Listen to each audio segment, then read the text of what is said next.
பரிசுத்த நாமத்திற்கு மகிமை உண்டாவதாக. இந்த நிகழ்ச்சியின் மூலயமாக மீண்டும் உங்களுடைய வீட்டிலே வந்து தேவனுடைய வார்த்தையை மூலயமாய் உங்களை சந்திப்பதில் ரொம்ப சந்தோஷம். ஹல்லேலூயா. நீங்கள் தினமும் இந்த வார்த்தைக்காக காத்திருந்து இந்த நிகழ்ச்சியை பார்ப்பது எனக்கு ரொம்ப ஒரு பலனாகவும் சந்தோஷமாகவும் இருக்கிறது. அநேகர் நீங்கள் தொடர்பு கொண்டு இந்த நிகழ்ச்சி எங்களுக்கு மிகவும் ஆசீர்வாதமாக இருக்கிறது என்று சொல்லி நீங்கள் பேசுகிற ஒவ்வொரு உற்சாகம் நிறைந்த வார்த்தைகள் இன்னும் இந்த ஊழியத்தை அதிகமாய் செய்ய வேண்டும் என்று சொல்லி கர்த்தர் என்னை பலப்படுத்துகிறார். அதற்காக உங்கள் யாவருக்கும் மனதின் ஆழத்திலிருந்து நான் நன்றி செலுத்துகிறேன். அல்லேலூயா. கர்த்தர் உங்களை ஆசீர்வதிப்பாராக. நீங்கள் நான் கேட்காமலேயே இந்த நிகழ்ச்சிக்காக, இந்த ஊழியத்திற்காக நீங்கள் கொடுக்கக்கூடிய காணிக்கைகளை பார்க்கும் பொழுது உண்மையாகவே தேவன் எவ்வளவு ஆச்சரியமாய் நடத்துகிறார் என்பதை நான் அறிந்து கொள்ளுகிறேன். ஆமேன். ஏன்னா உங்களுடைய முகங்கள் எனக்கு தெரியாது, நீங்கள் யார் என்று எனக்கு தெரியாது. ஆனாலும் தேவனுடைய வார்த்தையை நீங்கள் கனப்படுத்தும்படியாக இது கர்த்தருடைய ஊழியம், இதில் எங்களுக்கும் ஒரு பங்கு இருக்குது அப்படின்னு சொல்லி நீங்கள் எண்ணி இந்த ஊழியத்திற்காக ஜெபித்து இந்த ஊழியத்திற்காக நீங்கள் அனுப்பி வைக்கிற காணிக்கைகள் உண்மையாகவே அது கர்த்தர் அதை பார்த்து கொண்டு இருக்கிறார். நிச்சயமாகவே நம்முடைய விதைப்புக்கு ஏற்ற அறுவடையை கர்த்தர் தருவார். ரொம்ப சந்தோஷம். இந்த நேரத்திலும் கூட ஆண்டவர் உங்களுக்காக வைத்திருக்கிற வார்த்தையை நம்ம தியானிக்க போகிறோம். அல்லேலூயா. நிகழ்ச்சி முடிகிற வரைக்கும் எங்கேயும் பேராதீங்க. கவனமாய் அந்த நிகழ்ச்சியில் பங்கெடுத்து அந்த வார்த்தையை நீங்கள் கவனிக்கும்படி நான் தாழ்மையாக கேட்டுக்கிறேன். அல்லேலூயா. சரி, ஆண்டுடைய வசனத்திற்கு நேராக நாம் கடந்து செல்வோம். பிரசங்கி 5ஆம் அதிகாரம் 1வது வசனத்தை நான் உங்களுக்காக நான் வாசிக்கிறேன். நீ தேவாலயத்திற்கு போகும்போது உன் நடையை காத்துக்கொள். மூடர் பலியிடுவது போல பலியிடுவதை பார்க்கிலும் செவி கொடுக்க சேர்வதே நலம். தாங்கள் செய்கிறது தீமை என்று அறியாதிருக்கிறார்கள். இந்த வார்த்தையை தான் நம்ம தியானிக்க போகிறோம். மீண்டும் அந்த வசனத்தை கவனிங்க. தாங்கள் செய்கிறது தீமை என்று அறியாதிருக்கிறார்கள். அப்போ கர்த்தருடைய வார்த்தை சொல்லுகிறது, நாம் செய்கிறது தீமை என்றே நமக்கு தெரியவில்லை. நம்ம தான் செய்கிறோம். நம்மளுடைய வாழ்க்கையில் நம்ம செய்கிற சில காரியங்கள் அது தீமையாக இருக்கிறது, அது மிகப்பெரிய ஆபத்தாக இருக்குது, நம்ம ஆத்துமாவையே அழித்து போடுகிற காரியமாக இருக்குது. அதைத்தான் தீமை என்று பைபிள் சொல்லுது. அப்போ அந்த தீமையான காரியத்தை நாம் செய்து கொண்டே ஆனால் அது தீமை என்று சொல்லி நமக்கு தெரியாமல் இருக்கிறது என்று வேதம் சொல்லுகிறது. இப்போது நம்மளுடைய கவனத்திற்கு இந்த வார்த்தையை நான் கொண்டு வருகிறேன். நமக்கு தீமைனாலே நம்ம என்ன நினச்சிடுதோம்? கொலை, திருட்டு, விபச்சாரம், இன்னும் இப்படிப்பட்ட பெரிய பெரிய காரியத்தை தான் நம்ம தீமை என்று சொல்லிகிட்டு இருக்கிறோம். அப்போ நம்ம அநேக நேரம் நினைத்து கொள்ளுகிறோம், என் வாழ்க்கையில் தான் நான் இப்படிப்பட்ட தீமைகள் செய்வதே இல்லையே, நான் யாரை போய் கொலை செய்தேன், நான் யாரிடத்துல போய் களவு செய்து கொண்டு வந்தேன், நான் யாரிடத்துலையும் போய் விபச்சாரம் பண்ணலையே அப்படின்னு சொல்லி இப்படிப்பட்ட பெரிய காரியங்களை நம்ம மனதில் கொண்டு வந்துட்டு நம்ம தீமையே செய்யலைன்னு சொல்லி நம்ம வாழ்க்கையில் வாழ்ந்து கொண்டு தேவனை ஆராதித்து கொண்டு இருக்கிறோம். அப்போ நான் ஒரு கேள்வி கேட்குறேன், நம்ம தீமை செய்யாதவர்களாக இருப்போம்னு சொன்னால் ஏன் நம்ம வாழ்க்கையில் ஆண்டவருடைய ஆசீர்வாதம் நம்ம வாழ்க்கையில் பரிபூர்ணமாக பார்க்க முடியலை? அப்போ ஆசீர்வாதம் இருந்தால் அவங்க தீமை செய்யாதவங்களா? ஆசீர்வாதம் ஒரு மனுஷனுக்கு இல்லைன்னா அவங்க வாழ்க்கையில் தீமை செய்கிறவங்களா? அப்படி என்பது அர்த்தம் அல்ல. ஒரு மனுஷனுடைய வாழ்க்கையில் உலகம் நினைக்கிற, உலகம் பார்க்கக்கூடிய ஆசீர்வாதங்கள் இல்லாமல் இருந்தால் கூட அவனுக்கு தேவ சமாதானத்தை கர்த்தர் வச்சிருப்பார். சில பிள்ளைகளுக்கு ஆசீர்வாதம் இருந்தால் கூட அங்கே தேவ சமாதானம் இருக்காது. அப்போ மொத்தத்தில் தேவனுடைய பிள்ளைங்க வாழ்க்கையில் சமாதானம், ஆசீர்வாதம் நம்ம வாழ்க்கையில் இருக்குதா? நம்ம அதை ஆராய்ந்து பார்க்கணும். ஏன் நம்ம வாழ்க்கையில் ஒரு பரிபூர்ண ஆசீர்வாதம் இல்லை ஒரு பரிபூர்ண சமாதானம் இல்லை? பாடு உபத்திரம் இருந்தாலும் அதில் சமாதானம் இருக்கும். ஐஸ்வர்யங்கள் இருந்தாலும் சமாதானம் இருக்கும். ஏன் இல்லை? அப்போ நம்ம வாழ்க்கையில் ஏதோ தீமை இருக்குன்னு தானே அர்த்தம். நம்ம வாழ்க்கையில் ஏதோ தீமையை செய்து கொண்டு தானே இருக்கிறோம். அப்போ நம்ம வாழ்க்கையில் அன்றாட சில தீமைகளை, அவ்வப்போது சில தீமைகளை நம்ம பழக்கத்தில் அந்த தீமையை செஞ்சுக்கிட்டு இருக்கிறோம். அது என்ன தீமை என்பதை இன்றைக்கு நாம் வசனத்தின் அடிப்படையிலிருந்து நம்ம ஆராய போகிறோம், தியானிக்க போகிறோம். அப்போ இந்த வார்த்தையை நம்ம கவனித்து, இந்த வார்த்தையை நம்ம தெரிந்து கொண்ட பிறகு, ஐயோ இந்த தீமை நம்ம வாழ்க்கையில் இருந்துச்சா, அதனால தான் நம்ம வாழ்க்கையில் இவ்வளோ பெரிய ஆசீர்வாத குறைவுகளா என்பதை நாம் கண்டு அதை சரி பண்ணி கொள்ள மிகுந்த வசதியாக இருக்கும். நான் சொல்கிறது புரியும் நினைக்கிறேன். அல்லேலூயா. வேதம் சொல்லுகிறது, தாங்கள் செய்கிறது தீமை என்று அறியாதிருக்கிறார்கள். நம்ம வாழ்க்கையில் செய்கிறது இது தீமைன்னே நமக்கு சில நேரம் தெரிய மாட்டேங்குது. அதில் ஒரு தீமையில் ஒன்றைத்தான் நம்ம என்ன பண்ண போகிறோம், இன்றைக்கி நம்ம கவனித்து தியானிக்க போகிறோம். மத்தேயு எழுதின சுவிசேஷம் 18வது அதிகாரத்தை திருப்பிக் கொள்ளுவோமே. மத்தேயு எழுதின சுவிசேஷம் 18ஆம் அதிகாரம் 6வது வசனம் சொல்லுகிறதை நாம் கவனிப்போம். என்னிடத்தில் விசுவாசமாக இருக்கிற இந்த சிறியரில் ஒருவனுக்கு இடறல் உண்டாக்குகிறவன் எவனோ அவனுடைய கழுத்தில் எந்திர கல்லை கட்டி சமுத்திரத்தின் ஆழத்திலே அவனை அமிழ்ந்துகிறது அவனுக்கு நலமாயிருக்கும். வசனம் என்ன சொல்லிச்சு கவனிச்சிங்களா? என்னிடத்தில் விசுவாசமாக இருக்கிற இந்த சிறியவர்களில் யாருக்கு ஒருத்தன் இடறலை கொடுக்குறானோ அவனுடைய கழுத்தில் ஒரு பெரிய எந்திர கல்லை கட்டி சமுத்திரத்தின் ஆழத்தில் கொண்டு போய் என்ன பண்ணிடணுமா, அவனை போட்டுடுவேன்னு சொல்லி இயேசு கிறிஸ்துடைய உபதேசம் சொல்லுகிறது. இது எந்த மனிதனும் சொல்லலை, இயேசு கிறிஸ்து தன் வாயினால் சொல்லக்கூடிய உபதேசத்தில் ஒன்று இது. அப்போ ஆண்டவர் சொல்லுகிறார், என்னிடத்தில் விசுவாசமாக இருக்கிறவன் ஒரு சிறியவன். அப்போ இது கிறிஸ்துவ ஆண்டவரை பின்பற்றுகிற தேவ பிள்ளைகளை குறித்து இந்த பகுதி சொல்லப்பட்டிருக்கிறது. இப்போ நம்ம ஆண்டவருடைய பிள்ளையாக இருக்கிறாங்க, சரிங்களா? அப்போது நம்ம வேறொரு தேவனை ஆராதிக்கிற மனிதனுக்கு நம்ம இடரலாக இருப்போம்னு சொன்னால் ஆண்டவர் சொல்கிறாரு, நம்ம கழுத்தில் கல்லை கட்டி சமுத்திரத்தின் ஆழத்தில் கொண்டு போய் போட்டுருவாராமா. எவ்வளோ பயப்படக்கூடிய காரியம். அப்போது இதில் தீமை என்று நாம் எதை சொல்லலான்னா, மற்றவர்களுக்கு நாம் இடரலை கொடுப்பது என்னது? தீமை. மற்றவங்களுக்கு நம்ம இடரல் கொடுப்போம்னா நம்ம வாழ்க்கை நம்மளே அழித்து போடுகிறோம். எத்தனை பேருக்கு புரியுது? இது யார் செய்கிற தவறு? நாம் செய்கிற தவறா, மற்றவர்கள் நமக்கு செய்கிற தவறா? இது நம்ம விரல் எடுத்து நம்ம கண்ணே குத்திக்கிறதுக்கு சமம்.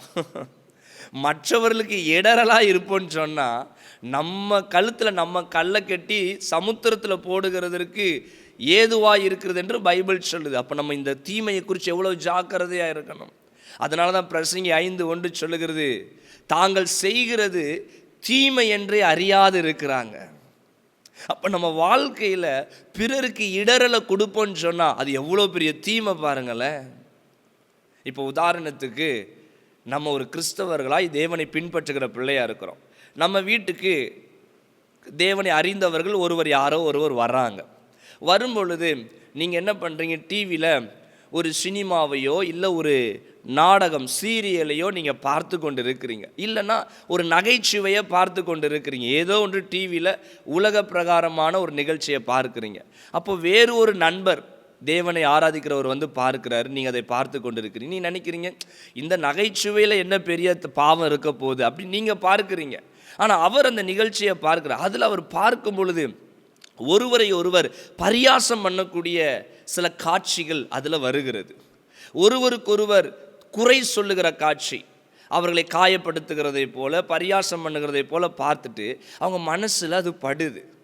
அப்போ ஒருவரை ஒருவர் பரியாசம் பண்ணி கேலி கிண்டல் செய்து கொள்வது மற்றவர்களுக்கு சிரிப்பை தரக்கூடிய நகைச்சுவையை அந்த நிகழ்ச்சியில் நம்ம பார்க்குறோம்.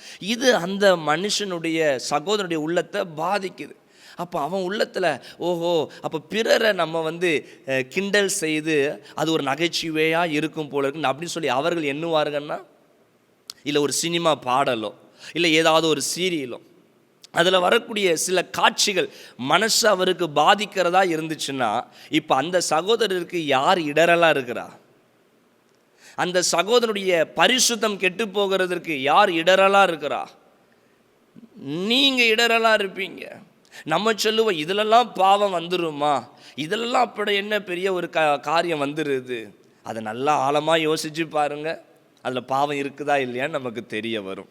அப்போ பிறருக்கு நம்ம இதன் மூலிமா இடரல் கொடுப்போன்னு சொன்னால் ஆண்டவர் சொல்கிறாரு, நம்ம கழுத்தில் எந்திரக்கல்லை கட்டி கடலின் ஆழத்தில் கொண்டு போடணுமாமா. நம்ம எவ்வளோ தூரம் பயப்பட வேண்டியதாக இருக்குது பாருங்கள். அல்லேலூயா. இன்னைக்கு எத்தனை கிறிஸ்தவர்கள் மதுபானம் குடிக்கிறாங்க. கிறிஸ்தவர்கள் ஒன்றாக சேர்ந்து மதுபானம் குடிக்கிறாங்களே, கிறிஸ்துவ நண்பர்கள் ஒன்றாய் சேர்ந்து.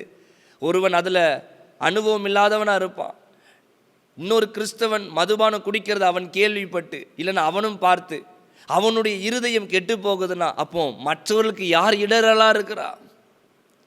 எவ்வளவு புது வருட ஆராதனைகள், புது வருட நிகழ்ச்சியின் அன்றைக்கு எத்தனை கிறிஸ்தவர்கள் மதுபானம் குடிக்கிறாங்க. ஒரு பார்ட்டி தானே, இன்னைக்காவது ஒரு ஃபங்க்ஷன் தானே. எத்தனை கிறிஸ்தவர்கள், எத்தனை கிறிஸ்துவ திருமண வீட்டுக்குள்ள மதுபான பழக்கங்கள் இருக்குது. அப்போ எத்தனை பேருக்கு நம்ம இடரலாக இருக்கிறோம். அல்லேலூயா. எத்தனை கிறிஸ்தவர்கள் இன்னைக்கு லஞ்சம் வாங்கி கொண்டு இருக்கிறாங்க. கொஞ்சம் நினச்சி பாருங்க. இப்போ உதாரணத்துக்கு ஒரு கிறிஸ்துவ காலேஜ் ஒன்று இருக்குது. அந்த காலேஜில் அட்மிஷன் போடணும்னா அதுக்கு இவ்வளோ டொனேஷன் சொல்லி கேட்குறாங்க. டொனேஷன்னா என்ன? இவ்வளோ பணம் கொடுத்தா இந்த காலேஜில் சீட்டுன்னு சொல்கிறாங்க. மார்க்லாம் ஓகேம்மா, இவ்வளோ பணம் கொடுத்தா இந்த காலேஜில் சீட்னு ஒரு கிறிஸ்துவ கல்லூரியில் காரியங்கள் இருக்கிறது. அது வெளியே தெரியாது, உள்ள ஆஃபீஸ் ரூம் போனால் தான் தெரியும். இவ்வளோ அமௌண்ட்டு கொடுத்தா இங்கே சீட்டு கிடச்சிரும். மற்ற காலேஜிலலாம் சீட்டு கிடைக்கலைங்க, ஓகே, அப்போ எங்கள் காலேஜில் உங்களுக்கு சீட்டு கொடுக்குறோம். ஆனால் இவ்வளோ அமௌண்ட்டு நீங்கள் என்ன பண்ணணும், நீங்கள் கட்டணும். அது எந்த கல்லூரி? கிறிஸ்துவ கல்லூரி. அந்த கல்லூரியை நடத்தக்கூடிய ஸ்தாபகர், தலைவர் ஒரு நல்ல சபையில் பங்காளராக இருப்பார். அப்போ அந்த சபையில் பங்காளராக இருக்கிறார் இல்லையா, அந்த ஸ்தாபன அந்த காலேஜ் கல்லூரி தலைவர், அவரை குறித்து அந்த சபையில் என்ன சாட்சி சொல்லியிருப்பாங்க? நிறைய ஊழியத்துக்கு கொடுக்குற மனுஷன், நிறைய மிஷினரிகளை தாங்கக்கூடிய மனிதன், எத்தனையோ ஊழியத்தை இவங்க பொறுப்பெடுத்து செய்கிறாங்க, இதுதான் சாட்சியாக இருக்கும். ஆனால் கல்லூரிக்குள்ளே கொஞ்சம் கவனிக்கணும், கர்த்தர் இதை அனுமதிப்பாரா? இப்போ உதாரணத்துக்கு அந்த கல்லூரியில் ஒரு ஏழை கிறிஸ்தவ குடும்பம் வருகிறது. அவங்க அந்த கல்லூரியில் சேரணும்னு சொல்லி வர்றாங்க. அவங்களால சரியாக சேர முடியலை. அப்போது பணம் கேட்கப்படுகிறது. இவ்வளோ அமௌண்ட்டு கொடுத்தீங்கன்னா உங்களுக்கு நாங்கள் இந்த காலேஜில் சீட்டு கொடுப்போன்னு சொல்கிறாங்க. அப்படி இருக்கும்போது அந்த குடும்பத்தார் என்ன பண்ணுவாங்க? எப்படியாவது என் பையனை படிக்க வைக்கணும், என் மகளை நான் படிக்க வைக்கணும்னு சொல்லி கடன் போய் வாங்குவாங்க. அப்போ அந்த கடனை போய் வாங்குறதுனால அந்த பணத்தை கொண்டு வந்து கல்லூரிக்கு கொடுக்குறாங்க. கல்லூரியில் இருக்கிறவங்களுக்கு இது எங்கேருந்து வந்த பணம் எதுவும் அவங்க கவனிக்க போகிறது கிடையாது, விசாரிக்க போகிறது கிடையாது. அவர்களுக்கு தேவை பணம் கிடச்சிருச்சு, நாங்கள் சீட்டு கொடுத்துட்டோம். ஆனால் இந்த பணத்திற்காக அவங்க கடனை வாங்கியிருப்பாங்க. சரி, உதாரணத்துக்கு இப்போ 2 பேரும் ஒரு நாட்கள் மரித்து போகிறாங்க. கடன் வாங்கின தாயாரோ இல்லை கல்லூரியினுடைய தலைவரோ. நியாய தீர்ப்பின் போது ஆண்டவர் கேட்பார், எதுக்கு நீ கடன் வாங்கினன்னு சொல்லி கேட்பார். கடன் வாங்கின அந்த குடும்பத்தார் என்ன சொல்லுவாங்க? ஐயா, கல்லூரியில் சேர்க்க போனேன் ஐயா, அங்கே இவ்வளோ பணம் கேட்டாங்க, அதனால் போய் நான் கடன் வாங்கினேன் ஐயா. அப்போ யாரை கை காமிச்சு விடுவாங்க? அந்த காலேஜினுடைய தலைவர். ஆண்டவர் கேட்பார், நீ பணம் கேட்க போய் தான் இந்த அம்மா போய் கடன் வாங்க போச்சு. நம்ம அதை குறித்து நியாயம் பேச முடியுமா? பைபிள் இதற்கு அனுமதி கர்த்தர் கொடுத்துருக்கிறாரா? அப்போ அதான் பைபிள் சொல்லுகிறது, தாங்கள் செய்வது தீமை என்று அறியாது இருக்கிறார்கள். நம்மெல்லாம் இதை குறித்து நம்ம தியானிக்க ஆரம்பித்தோன்னு சொன்னால் என்ன இப்படிலாம் இருக்குதான்னு நமக்கு யோசிக்க தோணும். பைபிள் அதான் சொல்லுது, தாங்கள் செய்வது தீமை என்று அறியாது இருக்கிறார்கள். ஹல்லேலூயா. அப்போ நம்ம பிறருக்கு இடரலாக இருப்போம்னு சொன்னால் நம்ம கழுத்தில் மன்னிப்பே கிடையாது. பாருங்கள், இயேசு கிறிஸ்து எவ்வளோ மன்னிக்கிற தெய்வம் தானே, 70 முறை மன்னின்னு சொல்கிறாரு. அப்போ அதே தெய்வம் தான் இந்த இடத்துல சொல்லுது, ஒருத்தனுக்கு இடரலா இருப்போன்னு சொன்னால் மன்னிப்பே கிடையாது. கடலினுடைய ஓரத்தில் போட்டுருலான்னு சொல்லலை, ஒரு பனிஷ்மெண்ட்டை கொடுத்துட்டு போன்னு சொல்லிடல. அவன் கழுத்தில் கல்லை கட்டி கடலின் ஆழத்தில் கொண்டு போய் போட்டுடு, அவன் எந்திரிச்சே வரக்கூடாது, அவன் மரித்து போக வேண்டும் அப்படின்னு சொல்லி ஆண்டவர் ரொம்ப கண்டிஷனாக இந்த இடத்துல சொல்லி கொடுக்கறத பார்க்க முடிகிறது. ஏன் இவ்வளவு தூரம் ஆண்டவர் இதில் பேசணும்னா, நாம் ஒருவர் பிறருக்கு இடரலாக இருப்போன்னு சொன்னால் கர்த்தர் அதை ஏற்றுக்கொள்ளவே மாட்டார். அல்லேலூயா. இன்னைக்கு சபைகளுக்குள்ள எத்தனை விசுவாசிகள் சண்டையிட்டு கொள்ளுகிறார்கள். சபைகளுக்குள்ள சண்டை, மனஸ்தாபம், அவர்களுக்குள்ள வைராக்கியம்.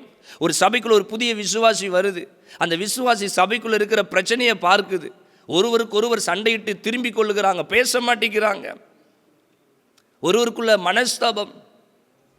அந்த விசுவாசி பார்ப்பாங்க, என்னப்பா ஏசப்பாவுடைய அன்பை தேடி நம்ம சபைக்கு வந்தோம்னா இங்கே ஏற்கனவே சபைக்குள்ளேயே ஜாதி பார்க்கிறவங்க இருக்கிறாங்களே, ஏற்றத்தாழ்வு பார்க்கிறவங்க இருக்கிறாங்களே, சண்டையிட்டு கொள்கிறாங்களேன்னு சொல்லி ஒரு ஆரம்ப விசுவாசி அதை அவன் பார்த்து இடறி போவான்னு சொன்னால் அவன் போய் ஊரில் போய் சொல்லுவான், எப்பா ஊருக்குள்ளே தான் பிரச்சனைன்னு பார்த்தா இங்கே தேவாலயத்துக்குள்ளேயே பிரச்சனை தான்ப்பா, இங்கேயே சண்டை தான்ப்பா போட்டுக்கிட்டு இருக்கிறாங்க, இங்கேயே ஒருத்தருக்கு வைராக்கியம் பாராட்டுறாங்கப்பா, இங்கேயே எல்லாரும் ஜாதி பார்க்குறாங்கப்பா, பணக்காரன் ஏழைன்னு பார்க்குறாங்கப்பான்னு சொல்லி அவனுடைய ஆத்துமா இடறிச்சுன்னா அதுக்கு யார் பொறுப்பாளி? யார் அதற்கு காரணம்? பைபிள் சொல்லுது, என்னிடத்தில் விசுவாசமாக இருக்கிற இந்த சிறியரில் ஒருவனுக்கு இடரல் உண்டாக்கினால். வேறு மதத்தினரை குறித்து இங்கே ஆண்டவர் சொல்லலை, என்னிடத்தில் விசுவாசமாக இருக்கிற ஒரு சிறியவர்களுக்கு, அவன் என்ன வேலை வேணாலும் பார்த்துட்டு போகட்டும், ஒரு சிறியவனுக்கு நம்ம இடரலாக இருப்போம்னு சொன்னால் கர்த்தர் மன்னிக்கவே மாட்டார். எத்தனை தேவ ஊழியர்கள், என்னை போல தேவ ஊழியர்கள் பிரசங்கிக்கிறோம், நாங்கள் பிரசங்கிக்கிற பிரசங்கத்தை ஜனங்கள் கேட்குறாங்க, ஜனங்கள் கேட்டுட்டு எங்கள் வாழ்க்கையை அவங்க நெருங்கி வந்து பார்க்கும் பொழுது, எங்கள் வாழ்க்கையில் நாங்கள் பிரசங்கம் பண்ணினதை நாங்கள் செய்யாமல் இருக்கிறத ஒரு விசுவாசி பார்த்துச்சுன்னா அந்த விசுவாசி இடறி போவாங்களா போக மாட்டாங்களா? ஊழியர்கள் எங்களையும் சேர்த்து தான் நான் இன்றைக்கி பிரசங்கம் பண்ணுகிறேன். வெறும் விசுவாசிகளை மையப்படுத்தி நான் பிரசங்கம் பண்ணலை, ஊழியர்களையும் மையப்படுத்தி தான் நான் பிரசங்கம் பண்ணுகிறேன். நான் உங்களுக்கு ஒரு பிரசங்கத்தை பண்ணுகிறேன், நீங்கள் இப்படி இருக்கணும், ஆண்டவர் சொல்கிறாரு, கர்த்தர் சொல்லுகிறார், நான் பிரசங்கம் பண்ணுகிறேன். அப்போ நீங்கள் பார்க்கும் பொழுது, ஓ எவ்வளோ அழகாக பிரசங்கம் பண்ணுகிறார் இவர். அப்போ என் வாழ்க்கையை நீங்கள் நெருங்கி பார்க்கும் பொழுது என் வாழ்க்கையில் கனியே இல்லை, ஆவியின் கனிகளே இல்லை. நான் பிரசங்கம் பண்ணுறது ஒன்று, செய்கிறது ஒன்றாக இருந்துச்சுன்னா என்னை பார்த்து நீங்கள் இடறி போவீங்களா போக மாட்டீங்களா? இவர் மேடையில் தான்ப்பா இப்படி பேசுகிறாரு, தனிப்பட்ட வாழ்க்கையில் ஒன்றும் கிடையாது, தனிப்பட்ட வாழ்க்கையில் இவருக்கு ஒன்றும் கிடையாது, சும்மா பேசிக்கிட்டு இருக்கிறார் அப்படின்னு பார்த்தீங்க இடறி போவீங்கல்ல. அப்போ ஆண்டவர் சொல்கிறாரு, அது ஊழியக்காரர்களாக இருந்தாலும் சரி, அது தேவனுடைய ஊழியக்காரர்கள் எத்தனை பெரிய மகத்தான தேவ மனிதர்களாக இருந்தாலும் சரி, பிறருக்கு நம்ம இடரலாக இருப்போம்னு சொன்னால் இந்த வசனத்தின் பிரகாரம் தான் கர்த்தர் நம்மளை நியாயம் தீர்ப்பார். அப்போ நம்ம எவ்வளோ தூரம் பயப்படணும். நம்ம நினைக்கிறோம், நான் கொலை செய்யலை, நான் எந்த ஒரு கற்பழிப்பும் பண்ணலை, நான் எந்த ஒரு திருடும் பண்ணலை, நான் எந்த ஒரு வீட்லேயும் போய் எதையும் நான் சண்டையிட்டு ரொம்ப அப்படிலாம் நடந்துக்கிறோம், இதுதான் தீமை நம்ம நினச்சிக்கிட்டோம். ஆனால் பைபிளில் சொல்லுது, தாங்கள் செய்கிறது தீமை என்றே இவங்களை அறியாது இருக்கிறாங்க. அப்போ நம்ம எத்தனை பேருக்கு நம்ம இடரலாக இருக்கிறோம், நம்ம செய்கிற காரியம் பிறருக்கு இடரலாக இருக்குதா?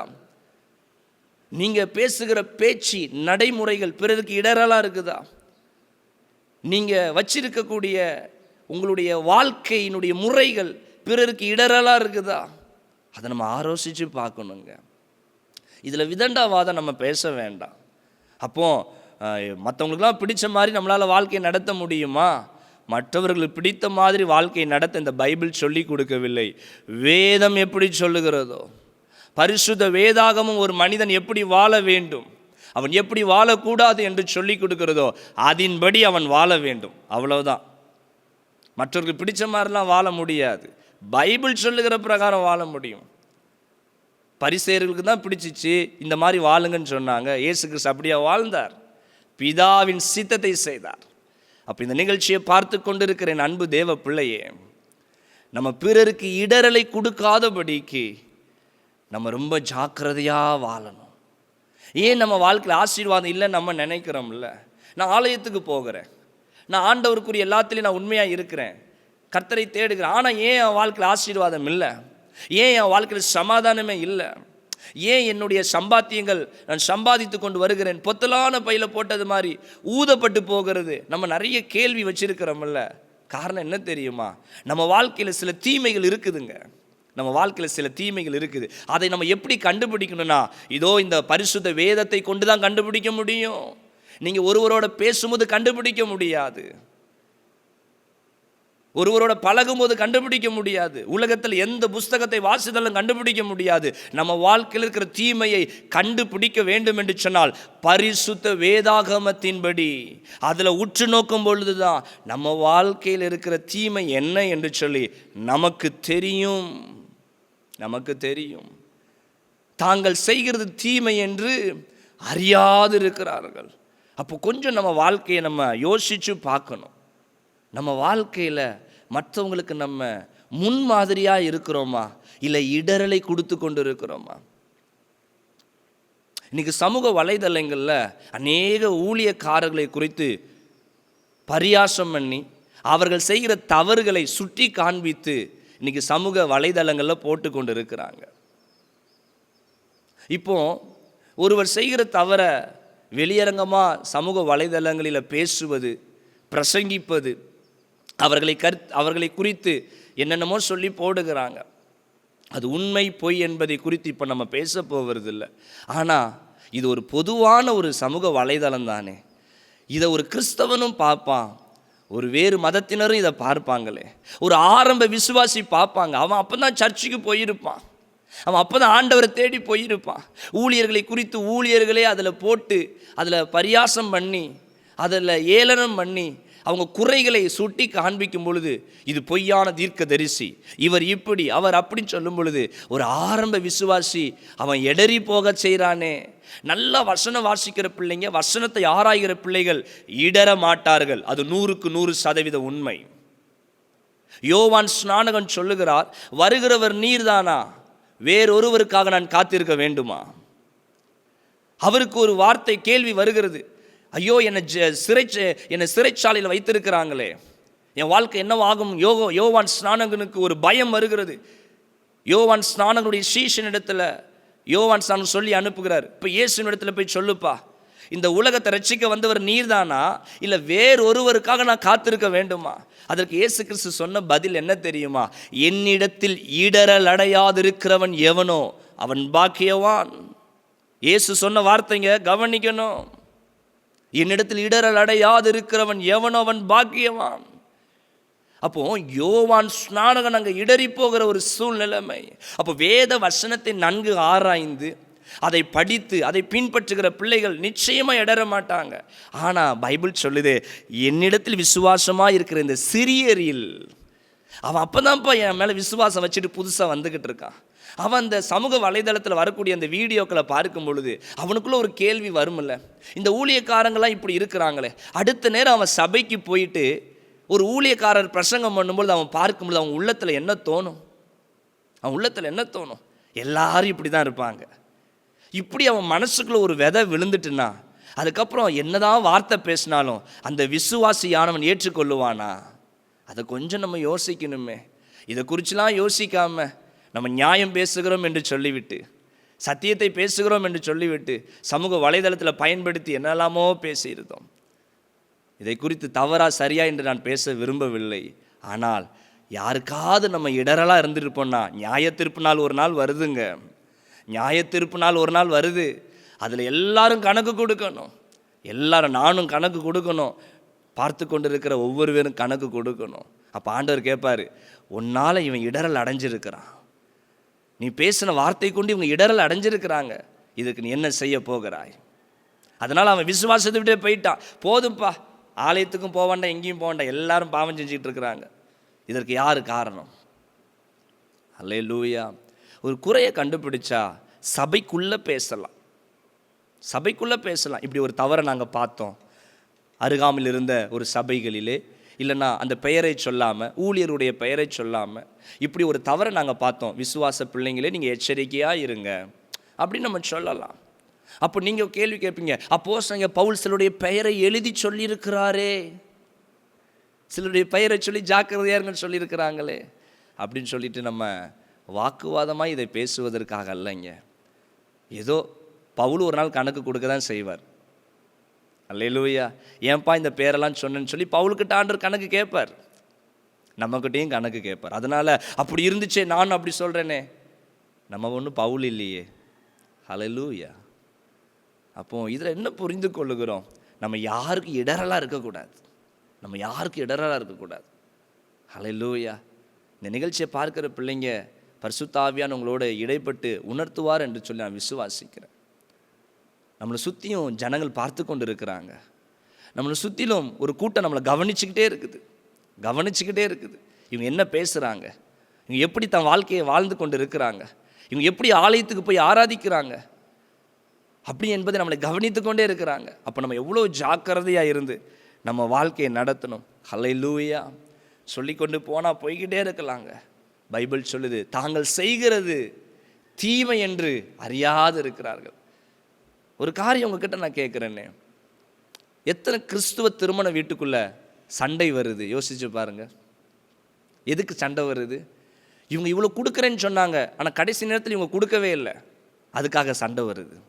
ஆகாரத்தில் சண்டை வந்துடுது, என்னை விசாரிக்கலை, வாசலில் வரும்போதே என்னை வெல்கம் பண்ணலை அவங்க அப்படின்னு சொல்லிட்டு நமக்கு ஒரு மன கஷ்டத்துக்குள்ளே போய் உட்காந்துட்டு சாப்பிட்டுக்கிட்டு இருப்போம். என்னை வரும்போது அவன் விசாரிக்கவே இல்லை, என்னை வரும்போது அவன் வெல்கம் பண்ணவே இல்லை, என்ன சாப்பாடு போட்டான். எத்தனை கிறிஸ்துவ கல்யாண வீட்டில் சண்டை வருது. அப்போ இதை ஒரு உலகத்தான் வந்து அந்த கல்யாண வீட்டுக்கு வரும்பொழுது, திருமண வீட்டுக்கு வரும்பொழுது அவன் இடரல் அடைவானா, இல்லைனா அவன் ரட்சிக்கப்பட்டு போவானா? அவன் இயேசுவின் அன்பை அங்கே பார்க்க முடியுமா? அந்த திருமண வீட்டில் இயேசுனுடைய அன்பை அங்கே பார்க்க முடியுமா? அந்த திருமண வீட்டில் என்ன பிரசங்கிக்கப்படும்? தேவ வார்த்தை தானே பிரசங்கிக்கப்படும். அப்போ அங்கே ஒரு சண்டை, ஒரு பிரச்சனை வருதுன்னு சொன்னால் அங்கே உலக மனிதர்கள் வருவாங்களே, அவங்க இயேசுப்பாவை ஏற்றுக்கொள்ள முடியுமா? அப்போ அதுக்கு யார் இடரலாக இருக்கும்? நம்மளுடைய ஒரு பேச்சு தானே அங்கே பிரச்சனையை கொண்டு வருது.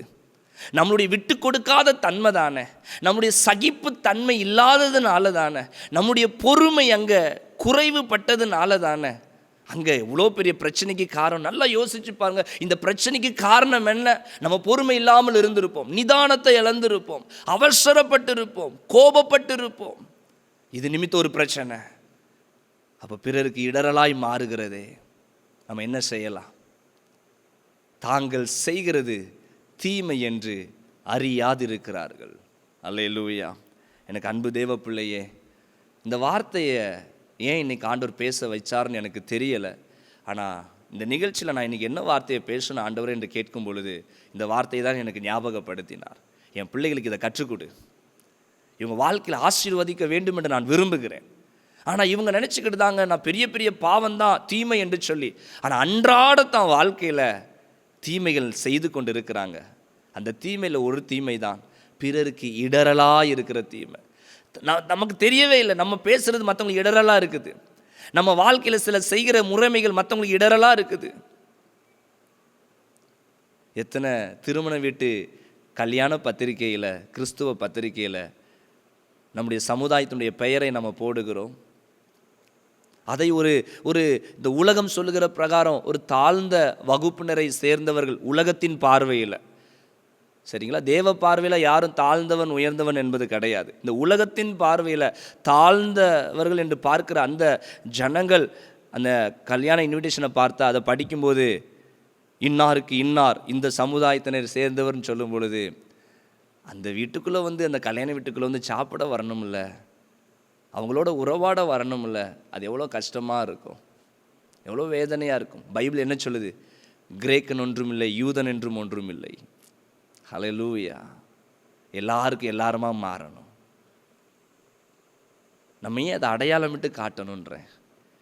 எனக்கு அன்பு தேவ பிள்ளைங்களே, பரிசுத்த வேதம் சொல்லுகிற பிரகாரம் நம்ம வாழ்க்கையை வாழ்ந்து காட்டணும். யாருக்கு இடரெல்லாம் நம்ம இருக்கக்கூடாது, யாருக்கு இடரெல்லாம் நம்ம இருக்கக்கூடாது. என்னையும் சேர்த்து தான் நான் சொல்கிறேன். நான் ஒரு பரிபூர்ணம் பட்டவன் அல்ல, என்னையும் சேர்த்து தான் சொல்கிறேன். இந்த வசனத்தை தியானிக்கும் பொழுது, பேசும் பொழுது நானும் கற்றுக்கொள்ளுகிறேன். நம்ம யாருக்கும் ஒரு நாள் என்ன பண்ணிடக்கூடாது, இடரலாக இருந்துடக்கூடாது. வசனம் சொல்லுது, சத்தியத்தை அறிவீர்கள், சத்தியம் உங்களை விடுதலையாக்கும். எதுதான் உங்களை விடுதலையாக்குமா? ஆசீர்வாதம் வரலையே, அந்த தரித்திரத்திலிருந்து எது விடுதலையாக்கும்னா சத்தியம் தான் விடுதலையாக்கும். வியாதியிலிருந்து எது விடுதலையாக்கும்னா வார்த்தையை கொண்டு தான் விடுதலையாக்குவார். வார்த்தை தான் சத்தியம். இயேசுனுடைய வாயிலிருந்து புறப்பட்ட வார்த்தை அனைத்தும் சத்தியம். எத்தனை பேர் ஆமென் சொல்றீங்க? போ, இனி பாவம் செய்யாதேன்னு சொன்னாரு, அது சத்தியம் தானே. எழுந்து நட என்று சொன்னாரு, அது சத்தியம் தானே. இயேசு கிறிஸ்துவின் வாயிலிருந்து புறப்பட்ட வார்த்தை அனைத்தும் சத்தியம். ஆண்டவர் சொல்ற, ஒரு சிறியவனில் ஒருவனுக்கு இடரலை நீ கொடுப்பேன்னு சொன்னா அவன் கழுத்தில் எந்திர கல்லை கட்டி சமுத்திரத்தின் ஆழத்தில் கொண்டு போய் போடுங்கன்றார். அப்போ இன்னைக்கு வசனம் சொல்லுகிறது, தாங்கள் செய்கிற தீமை என்னதென்று அறியாது இருக்கிறாங்க. இன்னைக்கு ஆண்டவர்கிட்ட நம்ம மனதார ஜெபிக்க போகிறோம். ஆண்டவரே, சத்தியத்தை அறிவீர்கள், சத்தியம் உங்களை விடுதலையாக்குன்னு சொன்னீங்கப்பா. இன்னைக்கு இந்த கொஞ்ச நேரத்தில் இந்த வார்த்தையை எங்களுக்கு கற்றுக் கொடுக்க உதவி செஞ்சீங்களே என்று சொல்லி உண்மையாக மனதார ஜெபிப்போமா. நம்ம சுயம் சாகடிக்கப்படும்படி ஜெபம் பண்ணுங்க. வீணான சிந்தனைக்கு இடம் கொடுக்காதீங்க, வீணான யோசனைக்கு இடம் கொடுக்காதீங்க. அது எப்படி அப்படின்னு சொல்லி தர்க்கத்துக்கு காரணமான காரியங்களுக்கு இடம் கொடுக்காதீங்க. ஆண்டவருடைய வசனத்தை மட்டும் பாருங்க, ஆண்டவருடைய வார்த்தையை மட்டும் பாருங்க. எந்த மனுஷனையும் பார்க்க வேண்டாம். அவங்க இப்படி இருக்கிறாங்களே, இவங்க இப்படி இருக்கிறாங்களே, அந்த ஊழியக்காரங்க அப்படி இருக்கிறாங்களே, இந்த விசுவாசி இப்படி இருக்கிறாங்களே, அந்த சபை இப்படி இருக்குதே, யாரையும் நம்ம பார்க்க வேண்டாம். வசனத்தை மட்டும் நம்ம பார்த்தா போதும். நானே வழியும் சத்தியமும் ஜீவனுமாய் இருக்கிறேன். எனக்கு ஆண்டவர்கிட்ட மனதார ஒப்பு கொடுங்க. ஏசப்பா, மற்றவங்க இடரலாக இருக்கிறாங்கன்னு சொல்லி நான் பார்த்து இடறினது போதும். நான் யாருக்கும் இடரலாக இருந்துடக்கூடாது. நான் ஒரு ஆண்டவருடைய தேடுகிற ஒரு பிள்ளையா நான் இருக்கிறேன். என் வாழ்க்கை என் பக்கத்து வீட்டுக்காரங்களுக்கு இடரெல்லாம் இருந்துடக்கூடாது. என் தெருக்களில் இருக்கிறவங்களுக்கு இடரெல்லாம் இருந்துடக்கூடாது. என் சபையில் இருக்கிற பிள்ளைகளுக்கு இடரெல்லாம் இருந்துடக்கூடாது. நான் ஒரு முன்மாதிரியாக இருக்கணும்ன்ட்டு தாழ்த்தி கேட்பீங்கன்னா, உங்களை தாழ்த்தி கேட்பீங்கன்னா, நம்ம சுயம் இதில் சாகடிக்கப்படட்டுமே, நம்ம ஜென்ம சுபாவம் இதில் சாகடிக்கப்படட்டுமே. ஆண்டவர்கிட்ட கேளுங்க, ஏசப்பா, தாங்கள் செய்கிறது இன்னதென்று தெரியாமல் இருக்கிறாங்க, இது தீமை என்று அறியாது இருக்கிறார்கள்.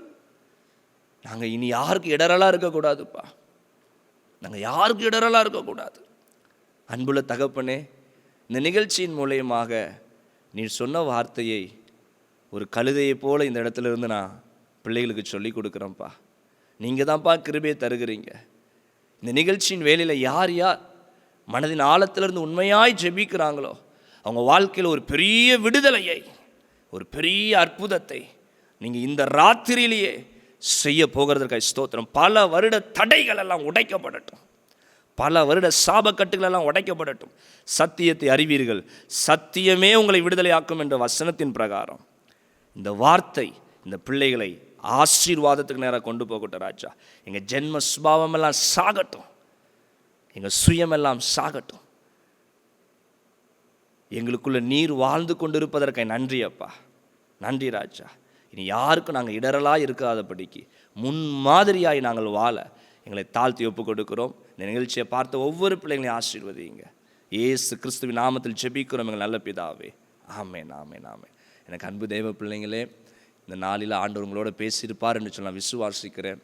ஆண்டவர் உங்கள் மூலமாக பேசியிருப்பார் என்று சொன்னாலும், அல்லது உங்களுக்கு ஏதாவது ஒரு ஜெப விண்ணப்பமாக இருந்தாலும், எந்த காரியமாக இருந்தாலும் கீழே வரக்கூடிய தொலைபேசி எண்களை நீங்கள் பகிர்ந்து கொள்ளலாம்.